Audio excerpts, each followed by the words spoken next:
The diplomatic station Harmony's Edge had seen its share of tensions, but nothing quite prepared it for the chaos of a Tuesday afternoon when two Crevathi predator cubs learned about human children's games.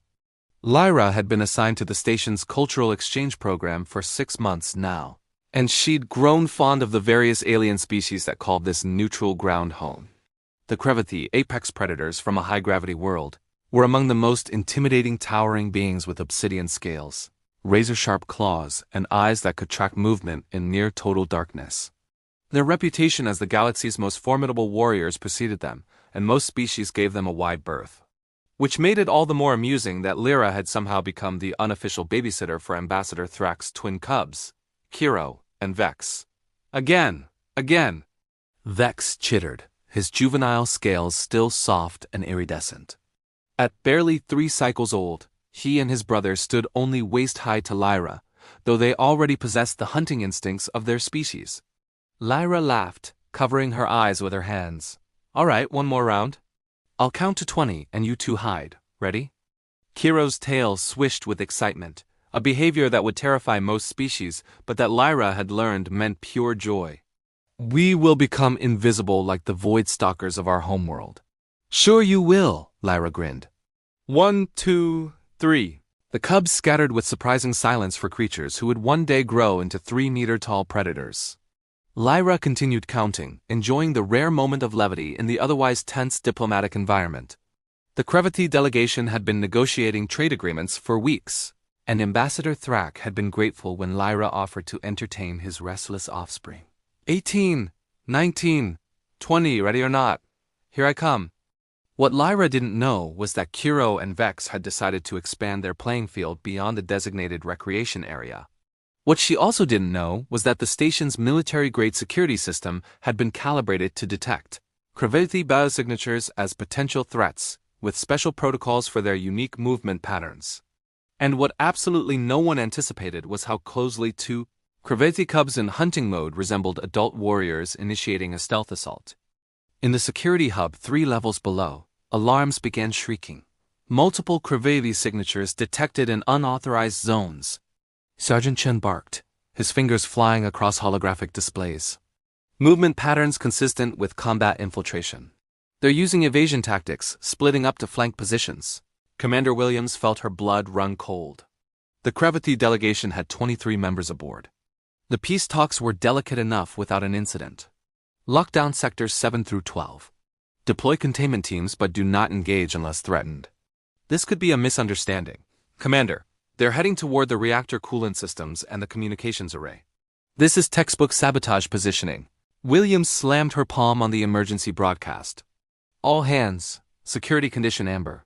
Possible hostile movement in progress. Human personnel, remain calm and await instructions. Lyra heard the announcement echo through the corridors and froze. Hostile movement? Here? She tapped her cum badge. This is Cultural Liaison Hayes. I'm in Recreation Area C. What's happening? Static answered her, then a tense voice. Ma'am, remain where you are. Lock the doors. Possible Crevathi assault in progress. Crevathi assault?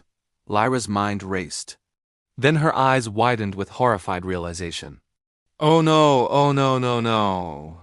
She sprinted toward the door, overriding the lock that had just engaged. Security, this is Hayes. Cancel the alert. I repeat, cancel the alert. It's not an assault. It's, ma'am, get to safety. We have 2 hostiles. They're children. They're playing hide and seek. A pause. Say again? The Crevathi signatures are Kiro and Vex. Ambassador Thrax cubs. We were playing a game and they must have wandered off. In Sector 9, near the communications array, a 6-person containment team had surrounded what their scanners identified as a Crevathi warrior in an access tunnel. Plasma rifles charged. They waited for the order to stun. On my mark, the team leader whispered. 3, 2. A small, scaled head poked out from the ventilation grate, followed by Kiro's gleaming eyes. Shh, he hissed to his brother, still hidden deeper in the duct. The human hasn't found us yet. We are the greatest hiders in the galaxy. The team leader blinked, then blinked again. Command.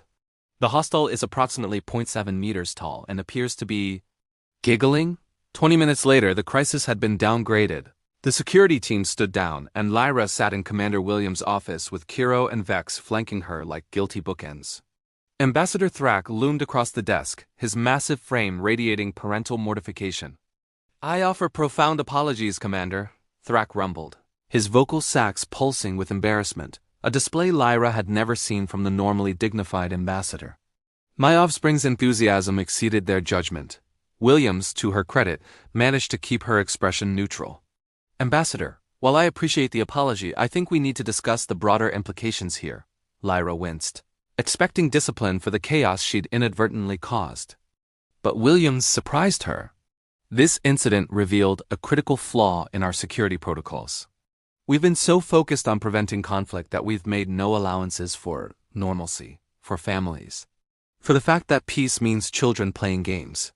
She turned to her tactical officer. "Recalibrate the security AI. Create profiles for juvenile Cravathi and all other species children. If we're going to build lasting peace, we can't treat every unexpected movement as an act of war." Thrak's expression shifted, something almost like warmth entering his predatory features.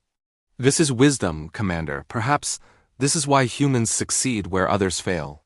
You plan not just for war or peace, but for the space between.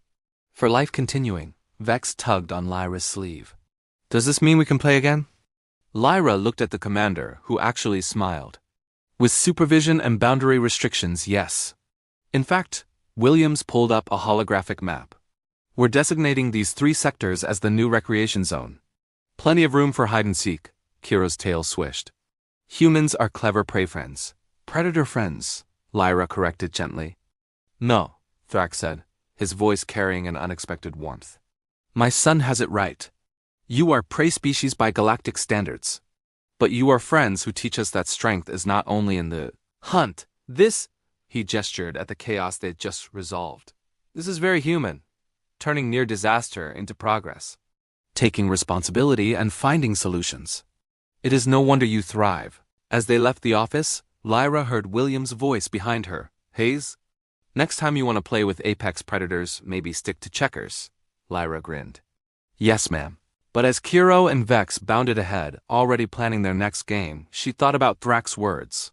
Humans weren't the strongest or fastest or most advanced. But they had something else. The ability to see children where others saw threats. To build playgrounds in neutral zones. To imagine peace so thoroughly that they planned for the children who would inherit it. That was humanity's real superpower. Not weapons or warships, but the stubborn, foolish, beautiful refusal to let fear define the future. And if that meant occasionally sending a space station into lockdown because of a game of hide and seek, well, that was a price worth paying.